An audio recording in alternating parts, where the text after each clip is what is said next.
This podcast is brought to you by the Heldridge Hotel, New Brunswick's only 4-star hotel and a preferred hotel of Rutgers football fans.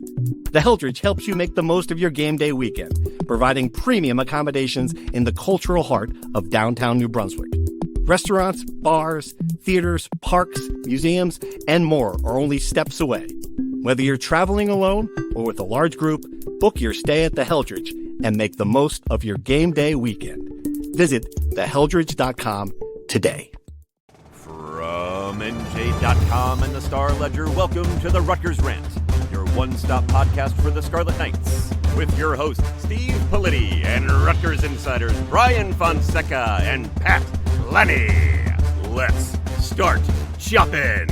All right, everybody, welcome back to the Rutgers Rant. Politti here. We're all here. Very exciting, fellas. As I was asking questions about what we should talk about on this podcast, the number one topic that people want to talk about is not basketball.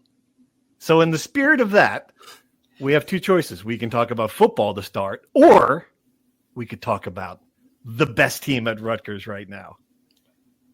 Which team is that? Brian, you know what the best team at Rutgers is right now. The only team, as far as I can remember, in the winter season to make it to the NCAAs. Your Rutgers women's gymnastics team, as everyone predicted, would come out and break an 11-year drought and make it to NCAA regionals. How about that? Can you imagine? Let me just think about that for a minute. All the crap that happened this fall with that program, with the head coach, with Pat Hobbs, with the saga, and that's the team still standing in the NCAA tournament. You can't make this crap up. I love it. You were there too, right? You saw this. I love when Brian walks into a gymnastics media availability now. It's exciting. It wasn't quite the locker room in Indianapolis where all 15 guys, stared blankly at me, but it was about, 25 girls kind of noticing me standing in the corner, kind of eyeing me like, is that him? And some interesting interactions from, the basketball story we wrote last week, which we'll go over later on. But it was fun in that, they're in the men's basketball film room and an assistant coach is kind of reading her journal entry from the Friday morning before the Big Ten championships, where she kind of manifested that they would make it to the regionals. They did. And then they get their name called on ESPNU and then place goes nuts. And it was, again, for a tumultuous, turbulent season, a year that started with their coach being investigated and ultimately put on administrative leave. It's a nice little story. Just to be clear, for people that don't follow gymnastics, it's almost impossible not to make NCAA regionals. There were 3 high major teams that didn't make NCAA regionals. Iowa State, Pitt, and Washington was the only Big Ten team not to do it, and the only Big Ten team Rutgers beat this season. But it's been 11 years. It's been 11 years. They broke through, and you know what? They want to make this a yearly tradition. No more 11-year droughts. Every year you want to see the Rutgers Scarlet Knights. And just to kind of wrap this up, in a poetic matchup, their first NCAA regional matchup in 11 years is against Clemson, the same team Rutgers basketball played its first NCAA tournament game in 30 years. That was in Indianapolis. This one is in Tuscaloosa, Alabama. How about a road trip, fellas? Synergy. Let's do it. Load into the minivan. Let's go down there. All right, maybe not. All right, while you were over there, you got there too. I guess I can't even say that. Then you met me over at the Hale Center for some football. Spring football is alive. Greg Schiano talking for the first time in about 3 months. Looked great. Optimism. Even he said, though, if you're not optimistic this time of year, you got something really wrong. They don't have something really wrong. They're happy, Pat. They're like, I don't know. You saw what he said. He's kind of cheery about the whole thing. Right. Well, think about it like this. He's got the quarterback. For how many years of spring football has the story been? Yes. Oh, we don't have a quarterback. The quarterback is in place. He really addressed all the changes on the coaching staff. The line that I always kept going back to the last couple of years was that he felt he had the 2 best coordinators in the sport in position. Obviously, Coach Harris Simiak went to UMass, and that opened up, a hole to fill. Schiano thinks he filled it with 2 great guys. Obviously, like you said, optimistic about everything, the transfer portal, the guys they brought in, returning experience. Good time to be optimistic. We got a long way till it actually counts, but yeah, I thought he looked really good too. Schiano. And the quote he had was very strong. It was no ifs, ands, or buts He's our quarterback. I mean, they love Ethan Kelly, man. It's to start. Did I mispronounce his name on the first? No, you got it. You got it. I nailed it this time. Yeah. As soon as I said it, I'm like, I can't believe it. I've had all year to get this right, wrong, and I'm going to Cliff Omori. Get that name right. Harris Simiak. All my trouble names. But he was a very. I mean. Left no doubt about it. Talked about the offense. Brian, you asked him a couple questions about the decision on defensive coordinator. Not surprisingly, didn't answer. I mean, it might be spring football, but he's in midseason form, folks. With not really getting to the gist of the question, was why would you bring Rob Smith back now after you kind of parted ways with him 2 years ago? It's kind of a joke was, well, I've hired him 4 times now, which was a great answer. I don't know. He seems like he's found the mix he likes with the 2 defensive coordinators. I guess you got to trust him on it. Yeah, look, he referred to it being a long process, and it was. It felt like it dragged on forever. Yeah. And look, I think it's no secret that Corey Heatherman was at the top of the board, and he ultimately got the job. Well, first he got an extension, and then he got the job in Miami. That kind of eliminated his possibility. Obviously, that would have been a home run hire.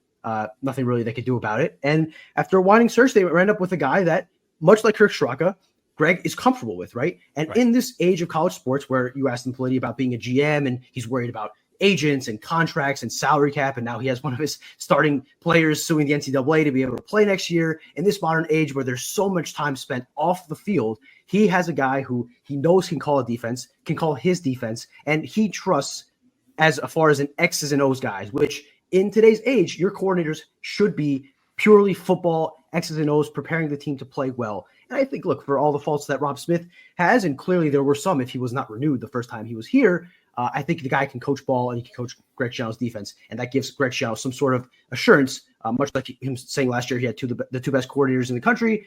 I think he feels good about where the defense is being called. As far as the co-defensive coordinator thing, he explained the situation. I think very clearly that Rob Smith is the coordinator. Greg said he's going to call the plays and then Zach Sparber is kind of a rising coach in waiting, right? You give him the title to kind of entice him after some other schools were offering co-defensive coordinator jobs. I believe James Madison, namely. You get him here, you give him the title, you give him a bit of more of a pay bump than he would have gotten otherwise. And he's kind of the protege under Rob Smith, who again is the one leading the way. I would have liked to get more to the meat of why Rob Smith is coming back.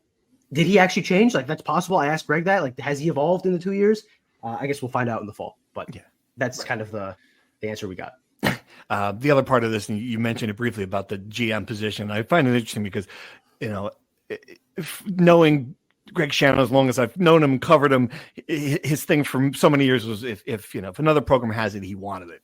Like it's just kind of like, why should we not have what Penn State has or whoever it might be? And that has served Rutgers well because it has pushed Rutgers toward the point where it can no longer have any excuses as far as salaries, as far as facilities to some degree, but when it comes to the GM position, he's just in no hurry to make that hire. And I find it interesting. And in a lot of ways, given what's happening around the country, Pat, where like it seems like everybody, like that's the hot thing. Like it doesn't matter who you hired or what, it could be a former sports writer. It could be the head of the Shrine Bowl. It could be whatever it is. You're just looking for someone to fill a job.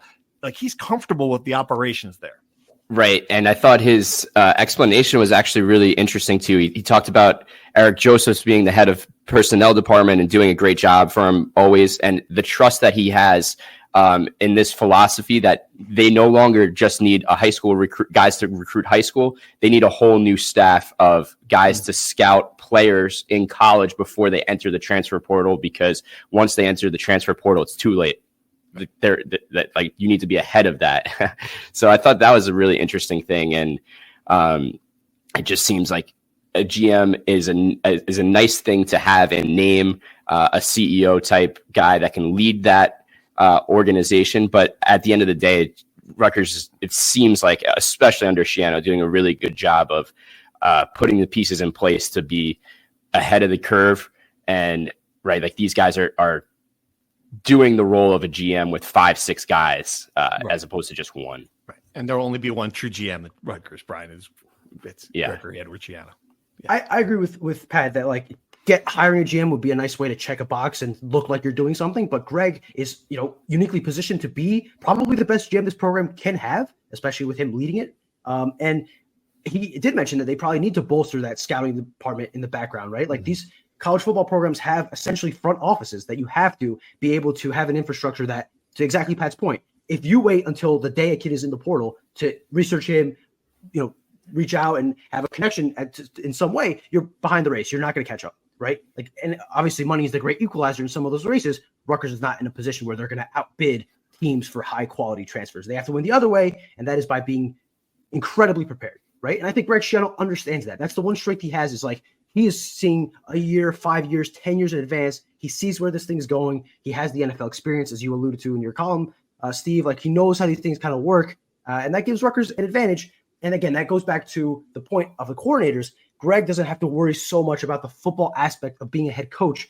because, we do mention that Rutgers pays its coordinators really well relative to the rest of the country. And I think that's why, is that you don't pay your head coach as much. You put the emphasis on the football guys that coach the football. That frees up Greg Schiano to do all the other things that make a good football team, getting the players in that the coordinators could work with. So I would be surprised. And also, again, the elephant in the room with all this is that they don't have an AD, a president, or anybody in a higher position that can kind of be there. Not that they have a humongous say in Greg Schiano's football program, but that can kind of be there in making a hire for a general manager, which is that's a high position in the athletic department. Oh, they have an AD too. His name is Gregory Edward Schiano. I kid.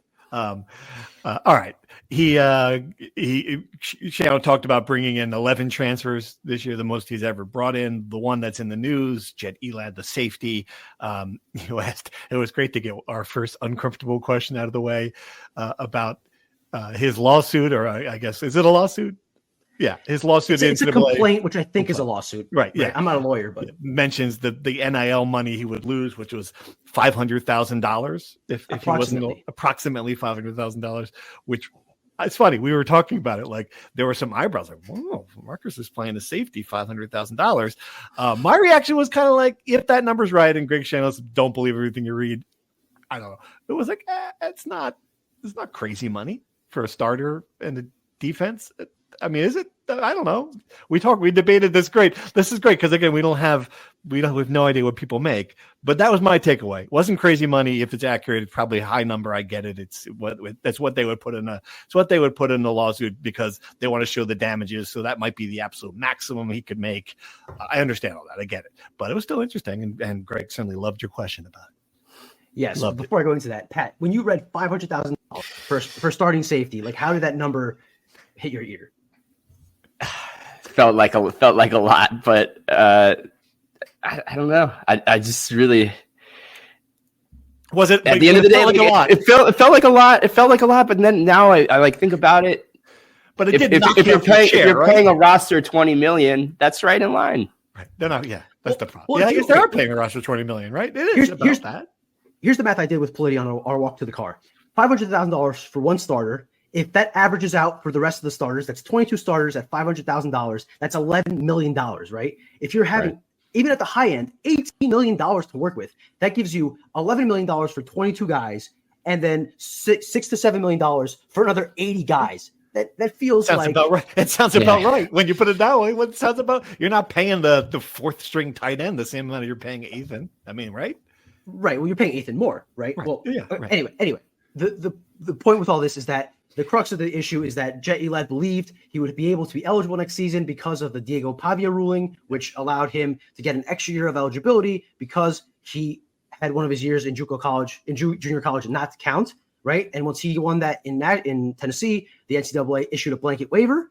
Jet Elad, had a slightly different situation. He appealed the NCAA to waive his last year of eligibility. They denied the waiver. Rutgers is now suing. Well, first they appealed, and now they're suing. They got an order for show cause. And again, I'm not a lawyer. I could be botching these legal terms, but he got an order for show cause, which essentially means the NCAA has to show cause for why they can enforce their own rules, which is hilarious that we're at this point in college sports where the NCAA has to prove why it can say it's enforcing this rule. He's going to be at spring practice on Friday. He will be able to compete because he got this order to show cause. Unless the NCAA does show cause in their hearing on April 3rd, which my understanding is highly unlikely, right? The NCAA is losing battles left and right. They lose more than the Washington Generals. It sounds like Jet Elad will be able to play the season. I would be very surprised if he didn't get the eligibility. On the salary, I think you hit it on the head, Steve, right? Like the word approximately does so much work in that lawsuit. And 500,000 is probably an accentuation to kind of emphasize, they called it a once in a lifetime NIL deal. It's has a lot more power when it's 500,000 versus, let's just say, to put a number out there, 300,000. Right. So Greg Schiano did not tell us what he's making. He did not understandably want to volunteer where it stands in the spectrum in his NIL deals. But I think it's fair to say that 500,000 is at the absolute high end. Maybe that includes a national championship bonus or something to that effect.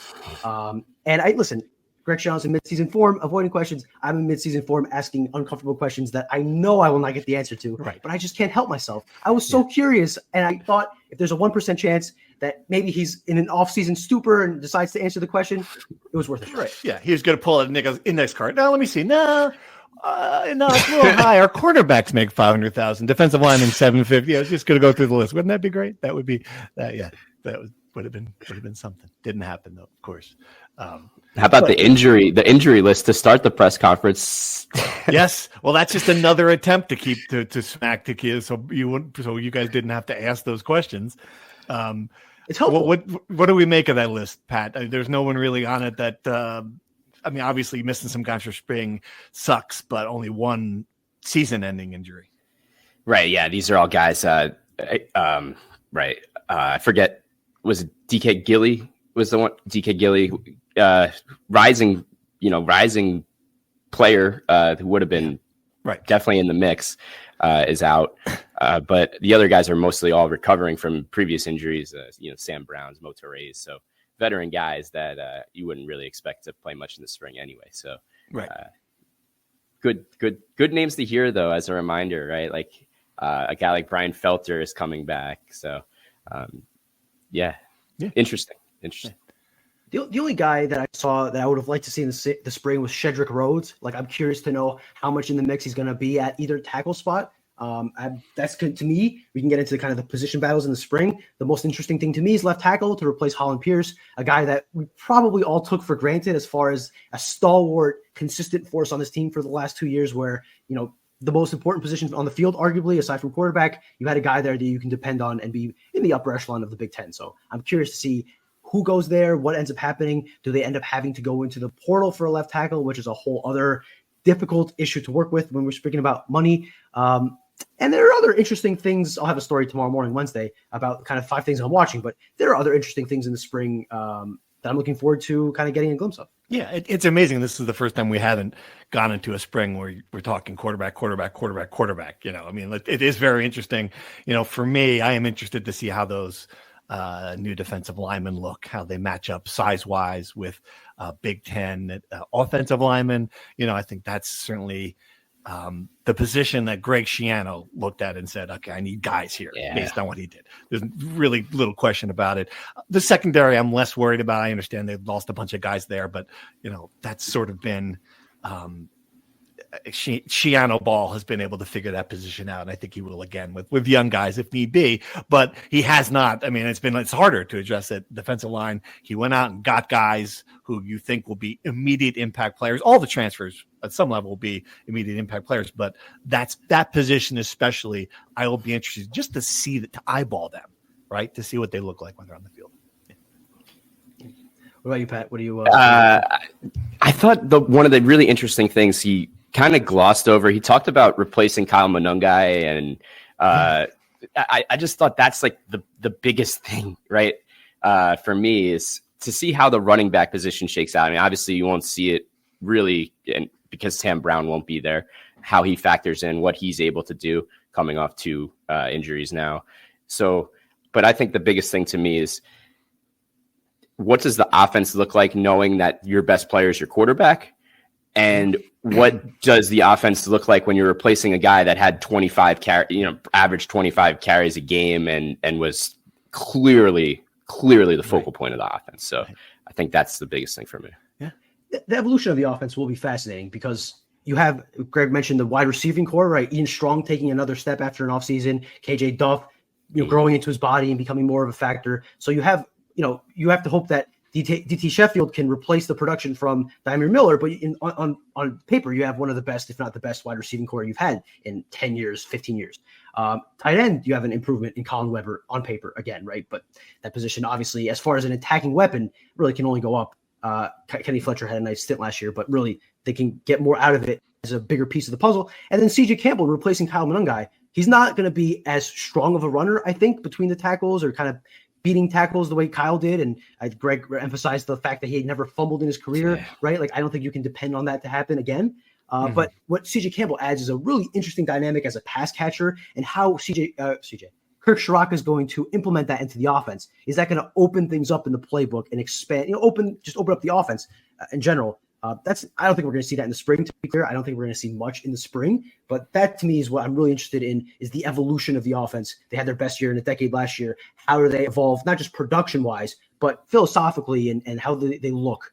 And so, and I agree on the secondary. You can just put any guy there. You can put me at DB and Schiano could make me a, wouldn't go that far, but I do wonder about the running back. It's funny you mentioned that now because it's, are we operating on the assumption that someone's going to step into that job and get the majority of Kyle Monangai's carries, or are we going to do what we see now in the NFL, where the teams have 3 running backs and it's running back by committee? Greg Schiano's not done that in his college career. He's relied on one guy, but he's always had the one guy, right? He's always, that's always been sort of the way the program's built. I think you can make an argument now. We haven't seen, the new guy in action, but I mean, there's still some talent in that position. Like, I don't want to, you don't give up on Raymond. Don't give up on Sam Brown. Even though he's hurt in spring. I mean, those guys are pretty talented. So it'd be interesting to watch that one. Even Jayshon Benjamin has been great at times too, right? So there are guys there for sure. Right.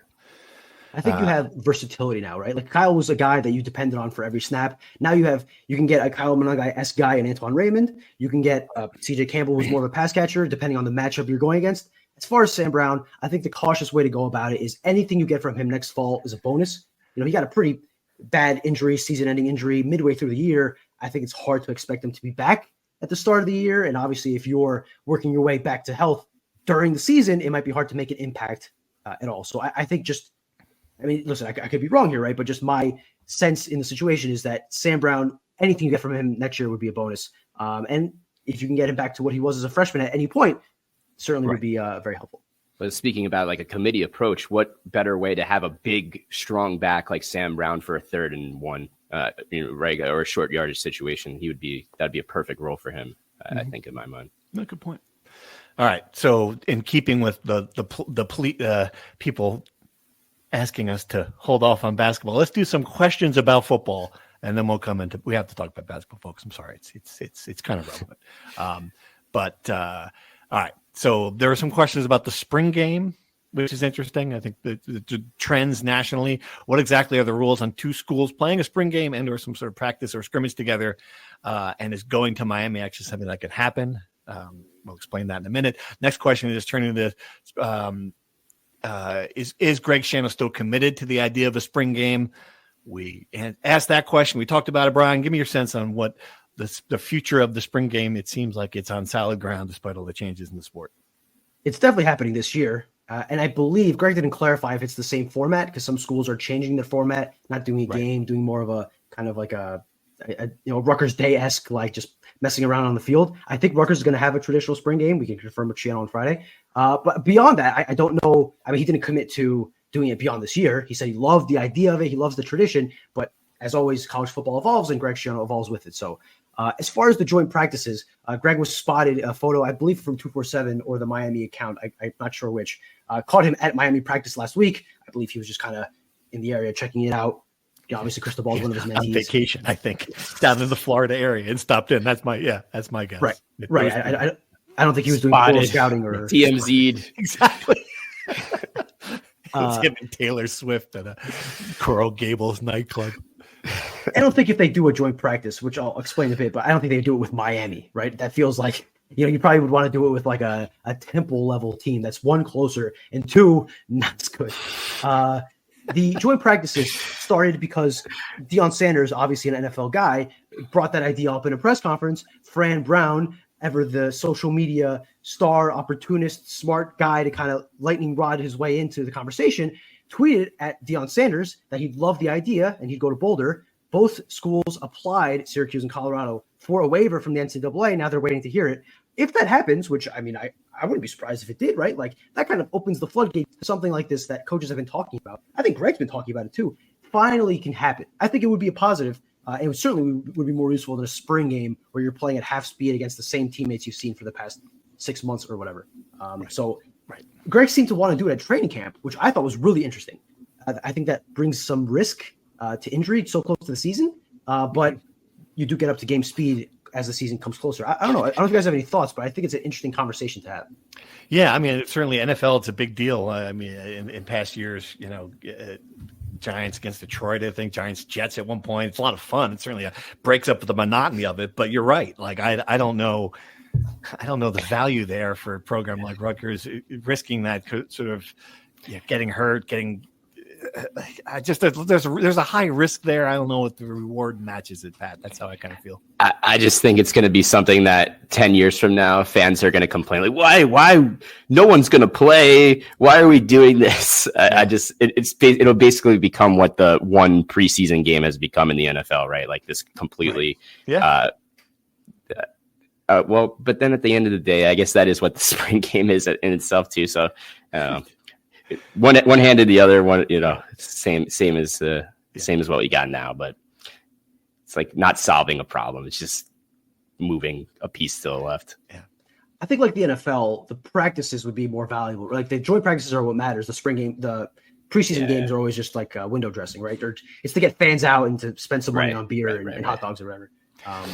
Right. So yeah, I don't know, but I think it's another example of college football just moving towards that professional model. I think to your point, Pat, 10, 15 years, we're going to look at college football as a minor league of the NFL, almost a mirror of it. Right. All right. Question from Mark Berger on the Twitter. What are the expectations for the football team heading into 2025? Monster-like or tepid given the schedule? I think we saw our first hint of how Greg Schiano is going to handle these questions throughout the spring, throughout the summer. And we're still 6 months away from actual meaningful football, and it's going to be to talk about the schedule. He mentioned it right off the bat here. When I asked him, I'm, just kind of threw a softball at him here at the end of this press conference. I'm like, yeah, you seem like you're in a good mood. What are the reasons for optimism? And he immediately took it back to the schedule. Like this is the schedule we play, the Big Ten. It's good, but we're excited. We're ready. We're ready to go. We like our team. We like our players. We like our coaches. I love Rutgers University, but the schedule, I think that's going to be, and he's right. I mean, look, I think if you look at it, there's a chance that Rutgers could be better than last year and have the same record. Or worse if things don't break their way. I mean, that is certainly a possibility for this team when you look at the schedule. Totally agree. And right, like Rutgers plays in the margins, and it's all about the three close games that are going to go one way or the other. And you can't expect them to win them all. You can't expect them to lose it all. Whatever the way it breaks is how this season's going to unfold in my mind. Right. This is the opposite of last season, where last season was an easy schedule full of 50-50 games. And we thought in the preseason on the high end, if all broke well, Rutgers would have a 9-win, 10-win season. I think obviously there's no illusions of a 9-win season. I think I totally agree with your hypothesis. I think that's going to be the popular hypothesis going into the year. This could be a better team that wins less games, right? Because the schedule is harder. To me, and I'll keep saying this in the off season, more than the amount of wins they get, I think making it to a bowl game ultimately is the goal this season, because I think that's the realistic goal, right? Like winning enough games to make a bowl game. But the more important thing to me, even more important than making a bowl game, is they beat a good team, a ranked team, a high-end team. You have two chances with Oregon and Ohio State and a couple of other good teams on the schedule. I'm not saying they have to beat Oregon and Ohio State for it to be a successful season, but we are at the point, the streak is so long, and this team is 5 years into Greg Schiano's tenure. They have a lot of talent. They are at a point where they should at least, in one of these games, go midway through the fourth quarter, and people are tuning into the Big Ten Network. Ohio State, Oregon, Penn State, whoever is on upset alert against Rutgers, and finally break through. I think that's the one wall, glass ceiling, whatever you want to call it, that this program has been bashing its head against for years now, that if they finally break through with that, then you're talking about a whole other level of this program. Yeah. Some 7-6s are better than others 7-6s. Put it that way. Yeah. Well, I would say a 7. Well, would you take a 7-5 with no elite win right? Let's say you beat all the teams you should and you get one decent win over, let's say, in Illinois last year, or you go 5-7, but one of those wins is at Ohio State. No, or you got Oregon. If you said 6-6, I might have agreed with that, but you got to give me above 500 record. You can't not do a bowl game. Yeah, for me, I would take the 7-5 with because you'd still have with this schedule, you still have a couple of good wins to get the 7 wins in the regular season, right? I mean, it's still. Yeah, and disagree? No, I agree, and because you can sell a winning record always. This is a pro. It's still all about for Schiano this upward trajectory, and they're still building. The pipeline is still expanding. We'll see in a little bit with the NFL draft coming up.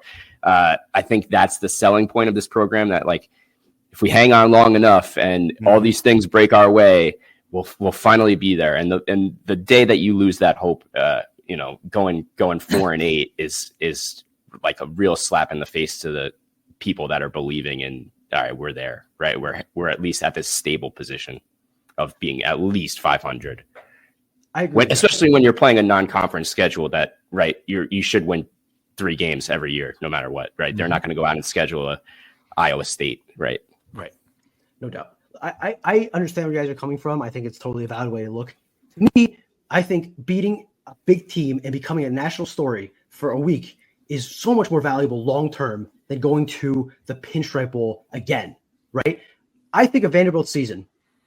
I don't remember what their record was. I really don't. I don't even know if they played in a bowl game. I know they beat Alabama. Yeah. I remember that. And the sense to me is that Vanderbilt is on an upward trajectory. I don't follow Vanderbilt. I don't know much about Vanderbilt. But the little I do is that they beat Alabama, and I feel like they're doing better because of that. The fans got a memory, right? Ultimately, let's be real here, right? Rutgers is a program that is almost never going to be in a position to fight for a national championship, right?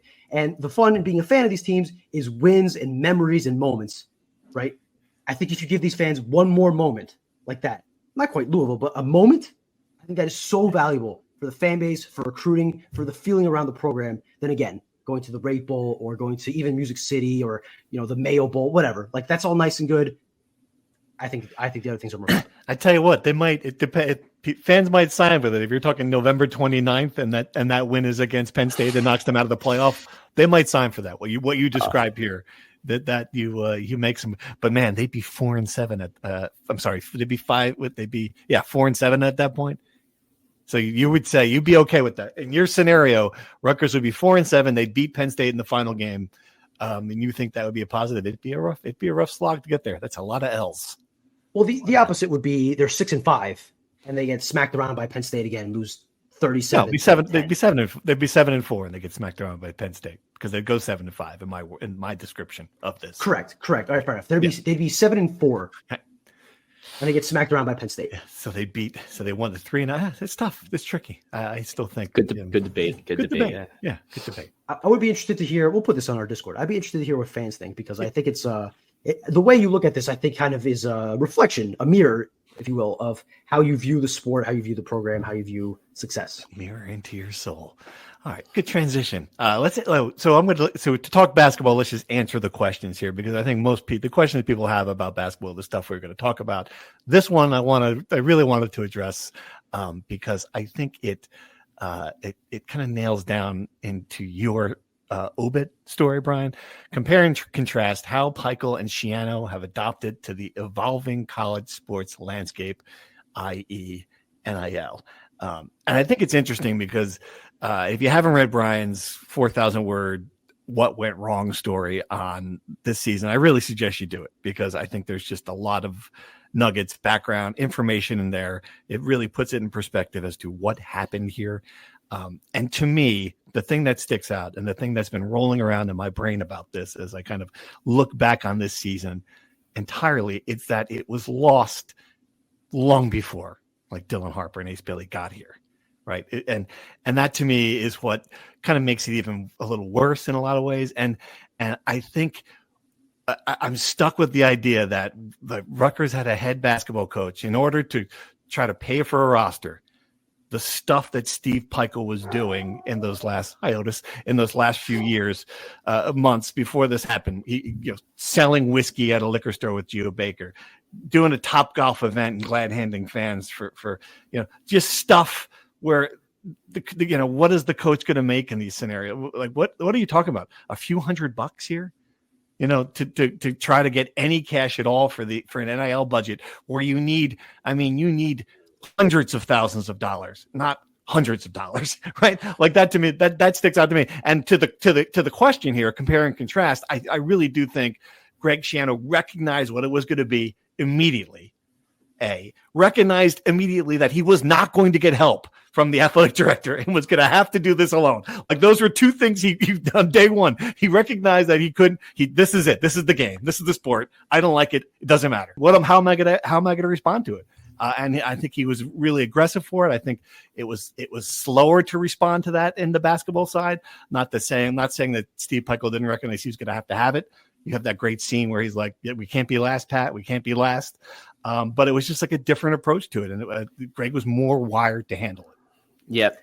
And maybe that's like the product of the sport too, in the grand scheme of things. Like, why do Cinderellas exist in the NCAA, or why did they exist in the NCAA tournament? You could win with 5 guys and this great idea of team concept and building and getting the most out of your team. And certainly you can do that in football too, to a certain extent. But look at who won the national championship this year, the team that spent the most money, right? What has been happening in college football has always kind of been there. Right. And I think maybe obviously, clearly you can go through many examples of that existing in basketball as well. I'm not saying that there weren't schools that were towing the line in basketball. Obviously there have been. But just look at Rick Pitino to be a perfect example.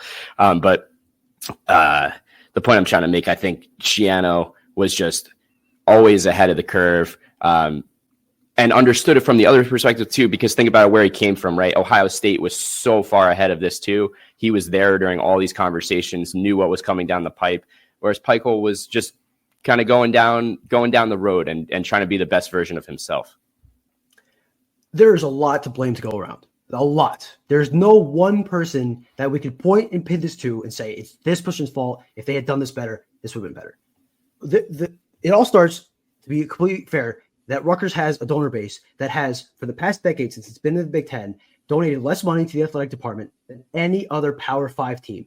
This is for the school's athletic department. And I think that is obviously a reflection of how much money they were willing to give to the NIL pot, right? So we have to acknowledge that there's not this deep pool of donors that Rutgers could keep going to get NIL. There's also not one big sugar daddy like Mike Rapoli with St. John's and the guys at Arkansas, the Tyson Foods guys at Walmart. That just doesn't exist at Rutgers. So that obviously is not helpful for Rutgers. I think it's obvious to everybody that at this point that Pat Hobbs completely botched NIL. Not only was inactive, but almost harmed these programs by almost obstructing it, right? The only things he did were checking boxes, hiring an NIL general manager who really has not done anything to no fault of his own, right? Like, I'm not sure there's an infrastructure around to help him. And he had no efforts to talk to the collectives, to talk to the people that worked at the school. Jason Belcher is a law professor that was the founder of Student Athlete NIL, a person with immense knowledge of this situation, of this new reality, just not even bothering to pick his brain, let alone use him as a resource. Again, Pat Hobbs completely botched it, and I don't want to keep, digging dirt on top of the grave. We all kind of have gone over this millions of times. That being said, to compare Greg and Steve, I think is a great way to look at this, because one was proactive. One acknowledged the reality in front of him. One did what he could to be ahead of the curve, as our example before of scouting players before they enter the portal. Proactive, preparing for this. Steve Pikiell, by the time he was at the liquor store handing out whiskey bottles with Joe Baker, or going to these Topgolf events, or even calling people. I know he called people and tried. Like, there was effort there. But if you're doing that this past summer, you're already late. Like, you're already at the point where you should be getting the players. You should have the money there. This should have been during that lost 23-24 season. It was going nowhere. Everyone knew it was going nowhere by December. That's the 2 months. Yes, you try to win the games and all that. You spend a lot more time there trying to build money. And I think there's a clear distinction between Greg Schiano's personality and Rolodex. He knows a lot more people, is a lot more personable, can sell ice to an Eskimo, as that saying goes. Steve Pikiell is just not that kind of guy. He's not a guy who's going to sell you. He's not a good salesman. That's just the truth. I know they'll say they got Dylan Harper and Ace Bailey, and he deserves credit for that. Absolutely. I think clearly, as far as raising funds, he just does not have that ability. And he was late, and doing so, and had no help. Yep. So, and think about how they got to this point, though, Brian, you mentioned this, the 23-24 season right off the bat. Like when you lose Cam Spencer and Paul McKay, two guys are sort of vilified by the fan base for leaving so late. Well, why did they leave? Because they weren't getting paid. Because they already, the cracks in the foundation were already set there, right? Like they looked around. I know the number for Cliff. Every dime that Rutgers managed to scrounge together, they gave to Cliff Omori that year. It was about $150,000 or $180,000. Whatever, it's 200,000 at the most, or in that number.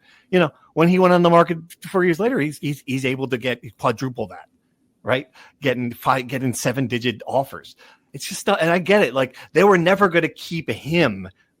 Like they were ready to go. That's going to be a big narrative. Cliff and Moat Mag playing each other in Newark. Both those guys were ready to go someplace else, but the foundation was never the money. The foundation was never there. The base that he needed to operate in the portal after getting Ace and Dylan here. It's sad, but I think that's what I learned from your story. That's what we suspected all along, that this team was doomed from the start. That's the thing. Watt and Cliff left within an hour of each other. They both entered the portal last offseason, right? But obviously we knew months before that they were headed there. The fact that Rutgers wasn't even in contention, maybe ultimately if the money is equal, or even Rutgers has a little bit more money to offer, those guys decide, I want a fresh start, I want to end my career somewhere else, I want to try something different. Totally fine. But the fact is the money wasn't even close. It made the decision, not even a choice. It's a clear, obvious decision to do what they did. And it's impossible to blame them because they clearly made the right choice. But my point is that Rutgers wasn't even prepared to sit at the table to even potentially negotiate and attempt to convince them to stay. And these are two guys, you talk about retention. That's the thing missing for this program. If they were able to retain, well, those are two guys you should try to retain. You already had Dylan Harper and Ace Bailey committed. You got to get the money to retain those two guys. And if you have that as your foundation, if you have Ace Bailey, Cliff Omori, Dylan Harper, and Moat Mag, the floor for this team is so much higher. Another thing, you mentioned infrastructure, right? A lot of people were up in arms about my characterization of Rutgers as a mom and pop athletic department. A lot of anger, nobody has really told me something that has disproved that, right? Everyone's just mad about me saying it, but I think it's kind of the reality. And to connect that to a stat I had in the story, Rutgers is the 7th team, assuming nothing happens to Ace and Dylan, that will have 2 freshmen on the same roster that will get picked as top 5 of the subsequent NBA draft. They're the 7th team. The previous 6 teams won a national championship, were a national runner-up, went to Final Fours, Elite Eights. There was one of those teams that didn't make the second weekend, right? And Rutgers doesn't make the tournament. Here's the difference between Rutgers and those other teams. Kentucky, Kansas, Duke, Ohio State, athletic departments with infrastructure to handle the enormity of having a guy like Dylan Harper and Ace Bailey in your program. Right. I don't think, and this was the concern all along, Rutgers had the infrastructure or even really understood the magnitude of the season they had, the opportunity they had in front of them. I think that's clear in their lack of urgency in preparing for the season. And it's clear in after the season when we are writing about what this was objectively an enormous failure. And people are ready to move on as though they went 15-17 in Steve Pikiell's second year. That's not the reality. And to me, the fact that people are trying to blow by this is clear proof that they just don't get it. Yeah. Pat, it's funny. The mom and pop thing is interesting because I think in some ways it's too generous. And because I think of mom and pop like it's a hardware store on the downtown that's been beaten, that despite the fact Home Depot opened a block away, it's still selling rakes. It still wins. Exactly. Yeah. So that's point number one. Number two, I mean, when you take the one, you bring in one guy as a lip service hire, and I don't know. I've never met Reed Zach. I don't, but you hire one guy, you say, okay, you are the NIL guy. And it's true. I mean, the image of shoving him into a utility closet. I get it. That's not where but putting him in this little office and, hey, look, we did something. And that's what I come back to with the NIL thing, which was, this was Pat Hobbs before he left. It was constantly like, well, what do you mean we're not doing anything for NIL? We have a website. Like every time I talked to him about it, it was stuff like this. Well, what do you mean? I hired this guy over here. His name's Reed. He's it was this constant thing about it where other people were working in real dollars and operating in just a different world than Pat Hobbs was. And that was him. That was really, it started with Pat Hobbs. I don't blame the people much lower. The leader sets the tone with that stuff. Yeah. Right. The grassroots has always been there for Rutgers, and I get that the foundation, the point that Brian started with is probably the biggest issue. It's just the donor base is not what other schools in the Big Ten have.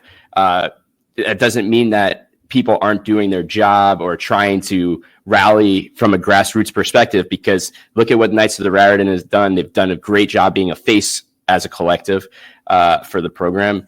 And there's no doubt they're trying their very hardest to make it work. If that effort came down from the top, it would be a different story. Right. Yep. Here's what I'll say.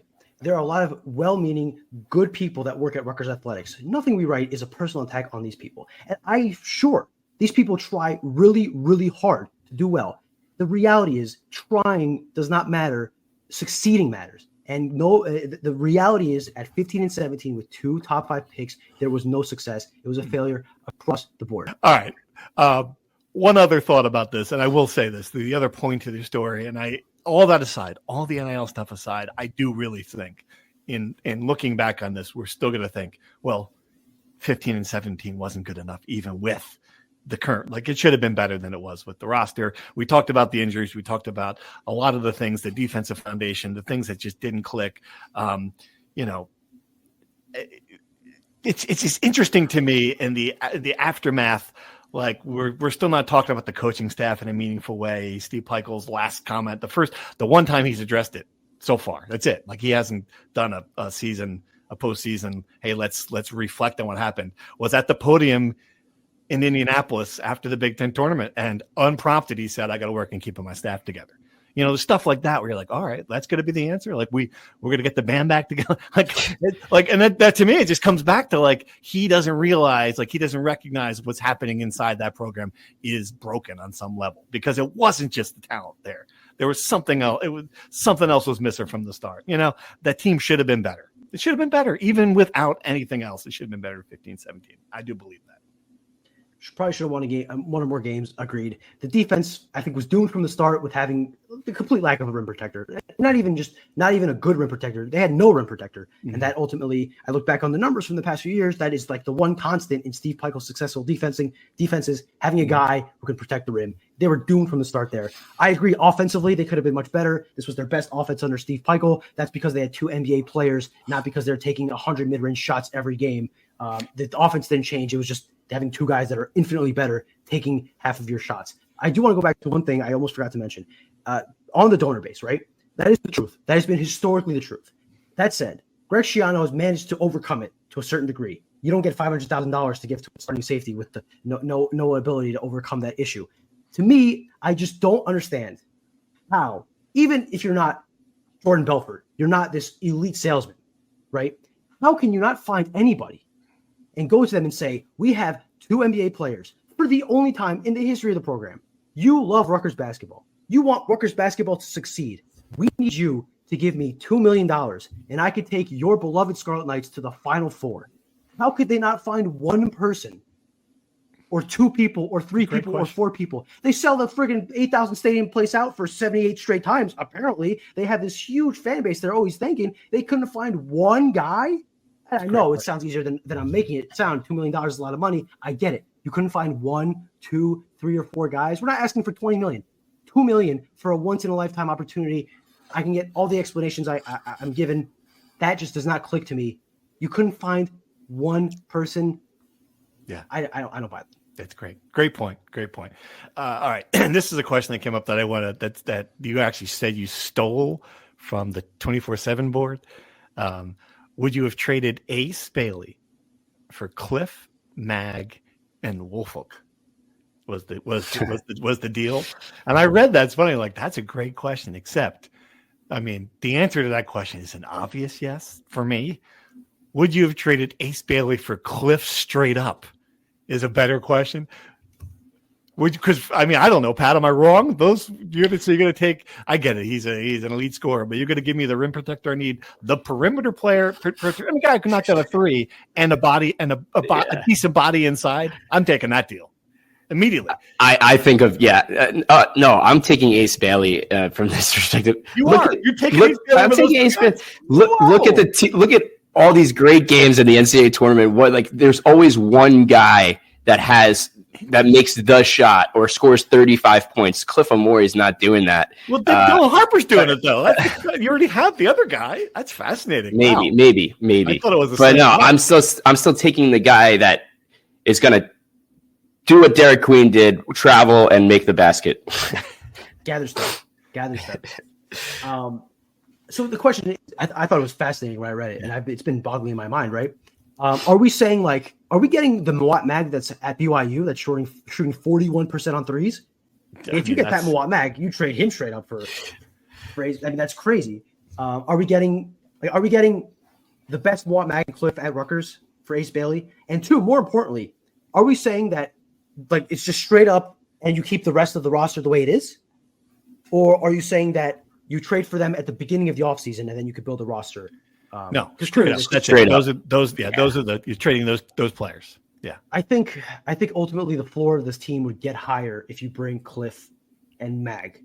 I think the ceiling is a lot lower, right? I think that team would be able to get to the NCAA tournament. I think there would be almost no hope of going beyond the second round. Whereas sign for that. My God. Yeah, but if you have Ace Bailey and Dylan Harper, yes, they didn't make the tournament because they botched the season. But in theory, you have those two to start. The ceiling is so much higher. Just because they didn't realize the potential that was there doesn't mean it's not infinitely higher with those two than Cliff and Meg. All right. Let's talk real things happening. The portal is open. Nobody's in it other than a couple other walk-ons at this point, right? I mean, what is going on with that? It's 10:25 on Tuesday morning. It's been 26 hours since the portal opened, roughly. That's actually wrong. 34 hours. And nobody, scholarship players for Rutgers, have been in the portal. I was in the APC yesterday for the gymnastics programs reveal. I saw Lathan Somerville in the building. Does that mean he's staying? Does that mean he's going? Who knows? He could easily be going to study, to go practice, to go to compliance, to fill out his transfer paperwork. I have no idea. Well, what I do know is that there's been no movement either way. Rutgers has reached out to a couple guys that are in the portal, right? You never know if these are just interest calls. You got to call these guys in the first place to even be in the race. So no telling where any of those things are going to go. But all we know is that, again, as of 10:26 on Tuesday morning, nobody other than Peter Noble, who led the team in three-point percentage last year, let's not forget, and Nate Fleischer, a freshman from Ann Arbor, are in the portal. The flip side of that, people coming in, we have no idea at this point, right? I mean, it's too early to tell who they're targeting in the portal. A lot of talk about the NJIT kid. Yes, so he's a natural. If Rutgers is going to keep its staff together, as is kind of trending in that direction, as Steve Peichel indicated he wanted, Tariq Francis is like one of the most obvious targets they have.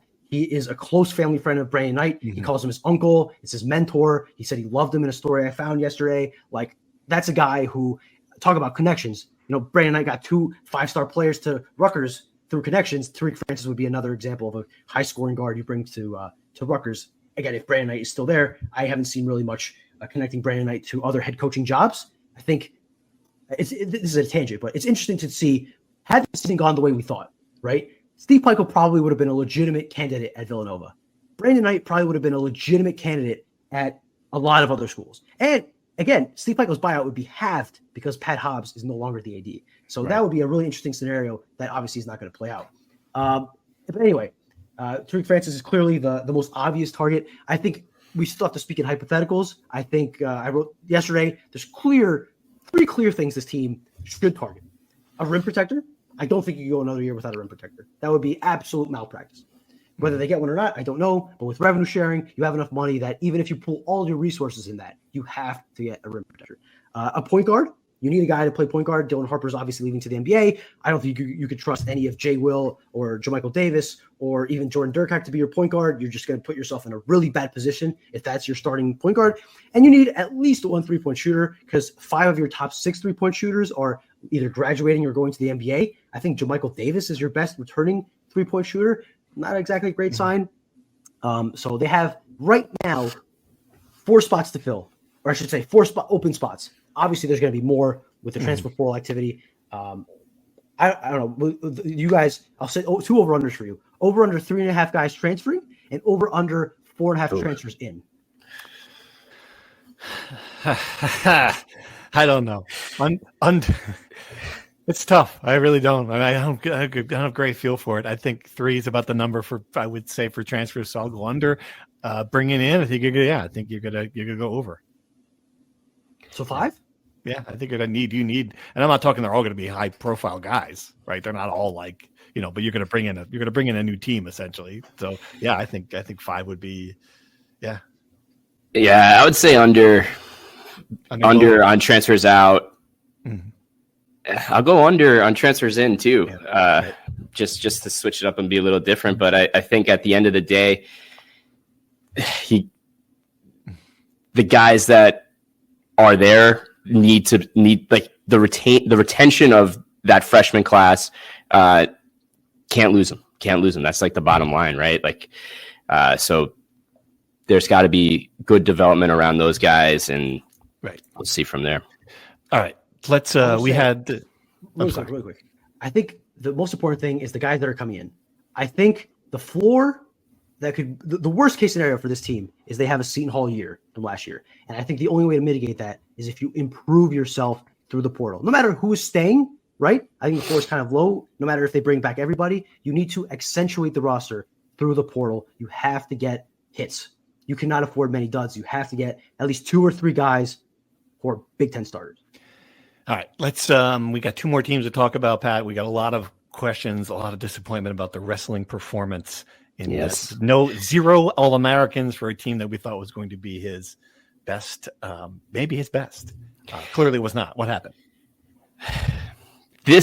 I've been trying to come up with a scenario to explain, to put this all into perspective of how this relates to the general big picture of disappointment.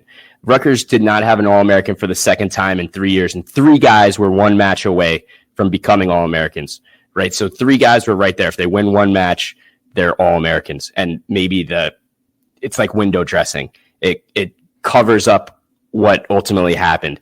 And the way I explain it, and all the people that get on Coach Scott Goodell for not taking the next step, or they're stuck and all these things, like what I think, I go back to Seton Hall under Kevin Willard. Would you take a team that was going to be there every year and maybe have a special season every now and then, or would you have Seton Hall now, given everything that's happened, a team that can just completely crash? That is never going to happen under Coach Scott Goodell, and I think he deserves so much more credit for building a program that is just going to be relevant every year, right? And you can nitpick and maybe like things aren't great, but I come back to I still think he's done a tremendous job and should be applauded for what he's done at Rutgers. So Rutgers is a program where they should expect this stability, and then every blue moon, for example, the Schiano. Exactly. That one special. You have a year. You have 2 national championships, and we label it as the greatest year in Rutgers wrestling history. That's amazing. Yeah, I come back that was 5 years ago. I tend to agree with you. It's just, when I look at what's going on inside that built, there's going to be a new athletic director, and Scott Goodell is going to be like his 17th thing he's going to worry about. That's what I come back to. Exactly. And I do, although I do agree with people who are frustrated. I mean, obviously, something's not quite clicking there. They've built a really good program. They were ranked number 11 in the country this year. They had a top 10 win. Right. Just haven't taken the next step. Yeah. They just, so is that, and they were there, right? Like Dean Peterson gave you this, we were talking about amazing moments for, Vanderbilt beating Alabama. Dean Peterson beat a national champion in the quarterfinals, and ultimately flamed out from there. But that moment was for 30 seconds, the greatest thing for Rutgers wrestling since Soriano and Ashland. It was the cover photo on NJ.com, right? Dean Peterson of Rutgers. So I think it's very reactive, and in the big picture, things are really for a program at Rutgers that's just been good. I understand the frustration. They still have a great product, and Goodell's done a really good job. This would be and this is a bit of an exaggerated example, but follow me. This would be like if Steve Pikiell's program had continued that momentum when they were good. They kept making it to the NCAA every year. They kept losing in the first round, maybe second round. You threw out an Elite Eight, one of those years, and they just did that for 15 years. Yeah. At some point, people would be like, well. Right. Yeah. They got Fran McCaffrey fired at Iowa. Exactly. That's a great one. That's the great one. That's the great one. All right. Women's NIT. Let's go move there because we're already at an hour. And I just want to talk about it really quick because I think it's remarkable that there's a chance 2 things might happen: that Rutgers could win the women's NIT after going 11-19, could play 4 home games in the women's NIT after going 11-19, and finish 4 games below 500. And winning that and put a bang. So my question to you is this: if that happens, because they're playing College of Charleston now, they're the only power conference team in the tournament field from the beginning, I think. I have to go back and look. If people don't understand why, it's because there's another tournament, the WBIT, Women's Basketball Invitational. That is the new tournament where all the teams like Seton Hall played in, Stanford played in it, all the teams who actually, so you're taking the 64 teams in the NCAA tournament, the next 32 are in the WBIT, and then there's this. So this is really the dregs of teams that would say yes. Rutgers said yes inexplicably to agree to play in this thing, but they might win. And my question to you guys is this: if they win, should they hang a banner? Absolutely. Absolutely. You Absolutely. Absolutely. Absolutely. Oh. Absolutely. They did win it. It has some name recognition. It'd be like a good stamp on a postseason championship. Hang it up. This is the CBI of women, just to make a comparison to men. RIP the CBI.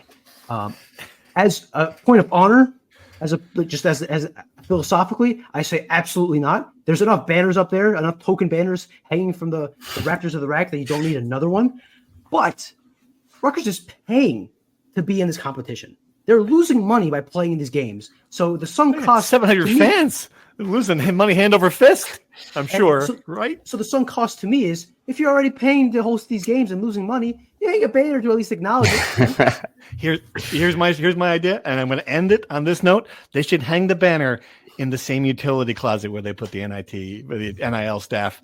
Boom! Politi with the mic drop. Oh, you're going to say something else. Go ahead. You die. As a matter of record, just to be factually correct, he is not in the electrical closet. His office is next to the electrical closet. Okay, let's be accurate. Crouch behind some cords. Circuit board. Like every now and then, power goes out. It's just because the guy stood up awkwardly and his arm caught a cord. Circuit board. Every time, yeah. There's it's a fuse box at the rack because that's how old the building is.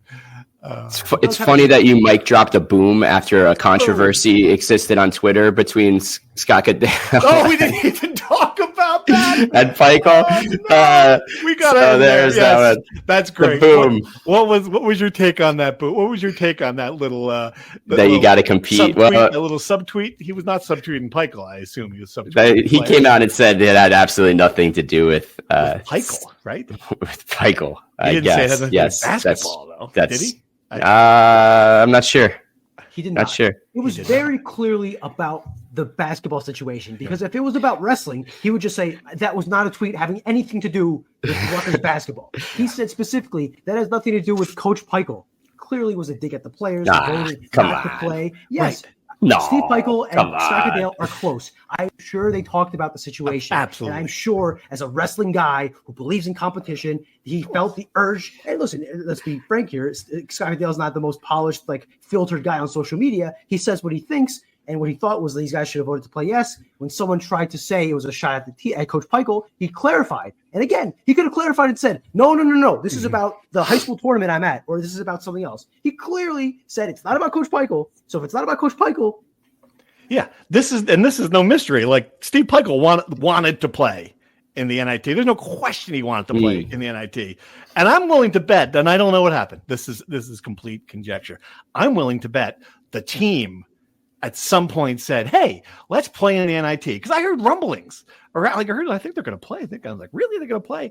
And then what happened? Of course, what happened is somebody around Ace Bailey and Dylan Harper said, are you out of your bleeping mind? You're not playing. They didn't build a team around you good enough to get the NCAA tournament. Now we want to go win the crown. We want to go win the NIT, win the crown. No, you're not. You're protecting yourself. You're out of here. And again, I'm sorry, everyone in the world is like, oh, you got to play the games. This is competition. I'm sorry. They were right. They were absolutely right to not let those two play. Could you imagine a situation where he's out against some, Colorado Tech in the NIT first round. What happened to Juju Watkins last night? Tears his ACL playing this meaningless game. It's one thing to happen. You're trying to win a real national championship. If you're trying to win the NIT, I am sorry. Whoever made that decision is 100% right. It would be idiotic for 2 top 3 NBA draft picks to play any meaningless basketball game.